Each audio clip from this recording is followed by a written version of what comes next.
जय भारत। आज मैं एक और वीडियो आपके लिए लेके आया हूँ। ये बिहार सरकार के द्वारा बनाई गई एक योजना है। वैसे हर राज्य के लिए द्वारा बनाई गई योजना आती है लेबर कार्ड, जो आपने नाम सुना भी होगा।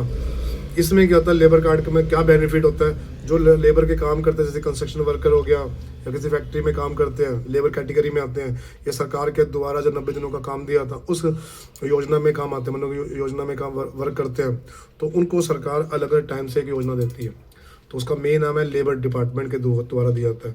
तो इसमें क्या होता है, जैसे कि बच्चों की एजुकेशन के लिए पैसे सरकार देती है, कोई साइकिल की योजना होगी तब मिलती है, कोई रसोई की योजना होगी तब मिलती है, या कोई जिनके अच्छे नंबर है उनकी योजना मिलती है, घर बनाने की योजना मिलती है। जब किसी की फैमिली में डेथ हो जाती है तब भी सरकार के द्वारा उनकी हेल्प की जाती है। तो मैं मान लो ये किस्म का एक हब है जिसमें उन लेबर डिपार्टमेंट के द्वारा उन लेबर में जो काम कर रहे हैं उनकी कैटेगरी के हिसाब से उनको दिया जाता है। तो इसमें क्या करना है, सबसे पहले मैं ये सिर्फ बता रहा हूँ। तो इसमें सबसे पहले आपने जाना है CSC में जाना है। अब कुछ लोग ये कंसल्ट कर रहे हैं कि हमने ये कहाँ से बनाए, तो ये बिहार सरकार के द्वारा है। अगर ऑनलाइन होता है CSC वाले इसको वेरीफाई करवा के अपनी ID को ये बना सकते हैं। तो सबसे पहले जो जाना है अपने CSC में, कौन कौन से पेपर लेके जाने हैं। तो सबसे पहले तो देखो इसमें आधार कार्ड नंबर मांग रहा है, आधार कार्ड नंबर भरेगा, ठीक है। फिर आधार कार्ड से लिंक फ़ोन नंबर पे एक OTP भी जा सकता है, तो वो फ़ोन नंबर आपका एक्टिवेट होना चाहिए। इस चीज़ का ध्यान रखना। कई लोग कह रहे नहीं एक्टिवेट नहीं है, हम फॉर्म भर सकते हैं, तो फ़ोन नंबर एक्टिवेट होना चाहिए, आगे जाके दिक्कत हो जाती है। अब उनका थंब भी लगेगा। अब कई मजदूर ऐसे हैं जो कंस्ट्रक्शन वर्कर का काम करते हैं, तो सीमेंट और बजरी की उसकी वजह से उनके हाथों का ये ख़त्म हो जाता है।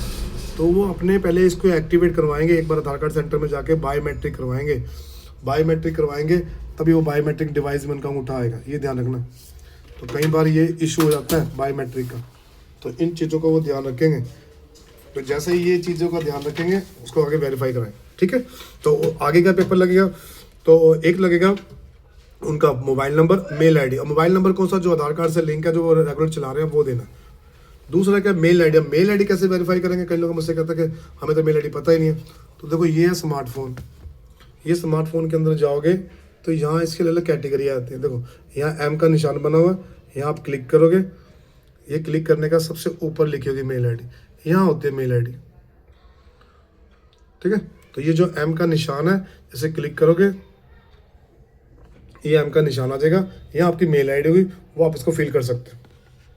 क्योंकि मेल ID देना बहुत ज़रूरी होता है। कई बार क्या होता है, वो आपकी मेल पे इंफॉर्मेशन शेयर कर देते हैं। तो मेरा मानना तो ये है कि अगर फॉर्म में वो डिटेल है तो उसको पूरा ही भरा जाए, आधा ना भरा जाए। तो ये आपने कर दिया। उसके बाद आपकी कास्ट पे पता करेगा। कास्ट में क्या होता है, जैसे कि BC, EBC। आप BC और EBC में क्या डिफरेंस है, जो अत्यंत बैकवर्ड क्लास में आता है वो EBC में आएगा, और जो BC है वो सिंपल में BC। और उसके बाद ST या SC या जनरल, ये कैटेगरी होती है। तो इसको अपने ध्यान से भरना है। फिर उसमें आपकी मदर का नाम आएगा, मदर का नाम आपने बहुत ध्यान से भरना है। मदर का नाम आपका वो जो उनका आधार कार्ड पे लिखा होगा वो आपने फिल करना है। तो कुछ लोग क्या करते हैं, वो कहते हैं नहीं आधार हमें ये नंबर याद है, या कुछ लोग राशन कार्ड ले आते हैं, राशन कार्ड पे नाम अलग लिखा होता है, या राशन कार्ड में कई बार हिंदी में लिखा होता है, इंग्लिश में लिखा होता है। तो आपने क्या करना है, आपकी मदर का आधार कार्ड आपके पास होना चाहिए, और वो आपने प्रॉपर्ली उसमें फिल करवाना ना। फिर वहाँ शादीशुदा है या कुंवारा है वो आपने मेंशन करवाना है। उसके बाद आपने भरना है आगे कि जो अपना राशन कार्ड नंबर। तो राशन कार्ड नंबर आपने एग्जैक्ट भरना है। राशन कार्ड की कॉपी भी आपके पास होनी चाहिए, या फ़ोन पे हो या आपके हाथ में हो, इस चीज़ का आपने ध्यान रखना है। और इसमें मेजर एक और चीज़ है, आपका एड्रेस आपने फिल करना है कि कहाँ आप रहते हो, वो प्रॉपर्ली भरना है आपने, कि बेगूसराय में रह रहे हो, अरेर में रह रहे हो, तो वो आपने प्रॉपर्ली इसमें मेंशन करना है। जिला कौन सा है, खंड कौन सा है, गांव कौन सा है, पंचायत कौन सी है, वो सारा आपके आधार कार्ड पे लिखा होगा, वो आपने प्रॉपर्ली भरना है। उसके बाद अपने आगे जो भरना है कि कहाँ काम करते हो, वो कब से काम करते हो, वो आपने जरूर मेंशन करना है। फिर आएगा ठेकेदार का नाम। तो ठेकेदार का आधार कार्ड आपके पास होना चाहिए, उसकी फ़ोटोकॉपी, या अपने पेपर पे लिखवाना उनका आधार कार्ड नंबर और अपना उनका एड्रेस। दूसरा, आप कहाँ काम करते हो वो एड्रेस आपने लिखवाना है। तीसरा, इसमें एक और चीज़ है, एड्रेस जहाँ पर वेरिफिकेशन टीम आएगी वो आपने प्रॉपर्ली लिखवाना है इसके अंदर। तो ये हो गया। उसके बाद अगला पेज खुलेगा। इसके अंदर आपने इसमें किसको नॉमिनी बनाना है। जब आप किसी को नॉमिनी बनाओगे तो उसका आधार कार्ड आपके पास होना चाहिए, क्योंकि उसके आधार कार्ड, उसका मोबाइल नंबर, उसका डेट ऑफ बर्थ और आधार कार्ड की फ़ोटोकॉपी लगेगी। अब इसके अंदर जैसे मैंने किसी का फॉर्म भरा था तो उसमें 50% में लगाया था कि 50% नॉमिनी को उन्होंने शेयर करना है, पर उसके अंदर 50% नहीं आ रहा था, 100% ही आ रहा था। तो ये अलग अलग टाइम के हिसाब से हो सकता है, वो आपने चेक कर लेना तो आपने कितना भरना है उसके ऊपर। तो मुझे तो उसमें 50% भरा था पर वो शो नहीं करता, फिर मुझे 100% करना पड़ा। तो ये करने के बाद और जो कैंडिडेट है उसकी फ़ोटो भी आपने यहाँ लगानी है, इस चीज़ का ध्यान रखना। जैसे कैंडिडेट की फ़ोटो लगाओगे और आपको फाइल को सबमिशन करोगे तो रिव्यू में सारा आपने चेक करना है, एक एक डिटेल। अभी मैं इसके बारे में पूरी वीडियो बनाऊंगा, वो आपको शेयर करूंगा। फिलहाल तो मैं सिर्फ अभी आपको बता रहा हूँ कि क्या क्या प्रिपरेशन करनी है। फिर इसके अंदर जाके आपने चेक करना है कि कौन कौन सी योजना आप ले सकते हो। जब आप वही फॉर्म फिल करोगे तो उसमें एक एप्लीकेशन नंबर होता है, उस एप्लीकेशन नंबर को आपने पहले सेव कर लेना है, क्योंकि उसी से खुलेगा।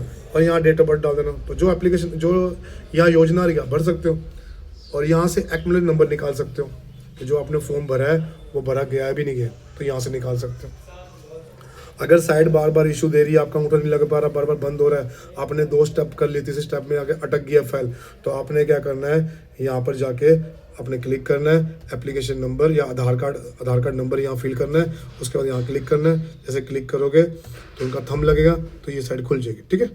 यहाँ रीन्यू करना है आपने, और जब आपका कार्ड अप्रूवल हो जाएगा आपके डिपार्टमेंट के थ्रू, आपके ऑफिसर के थ्रू, तब यहाँ से आप अपना एप्लीकेशन नंबर और डेट ऑफ बर्थ डाल के आप उसको जॉब कार्ड को निकाल सकते हैं।